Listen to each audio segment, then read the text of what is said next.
ભાઈ ફેસબુક માં ફોટો ને વિડીયો અપલોડ કરવાની બહુ મજા આવે. અરે ના ભાઈ, ઇન્સ્ટાગ્રામ માં ફોટો ને વિડીયો અપલોડ કરવાની મજા આવે. તમે ગમે એ કહો પણ ટેલિગ્રામ જેવું તો નો જ થાય. અરે ભાઈ વોટ્સએપ માં મજા આવે ને બીજી એક એપમાં નો આવે.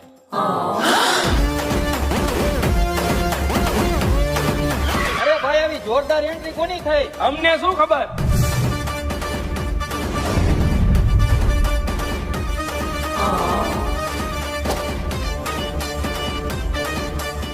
આમને કોઈ ઓળખાણની જરૂર નથી. આમના નામથી વધારે તો આના ફીચર્સ પ્રખ્યાત છે. પ્રાઇવેટ અને પબ્લિક સ્ટોરી અને પોસ્ટ આપવા વાળા, HD વિડીયો કોલ અને ક્લિયર વોઇસ કોલ આપવા વાળા,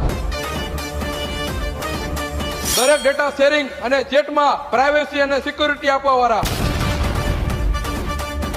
અને બધી એપના ફીચર્સ એક જ એપમાં આપવા વાળા.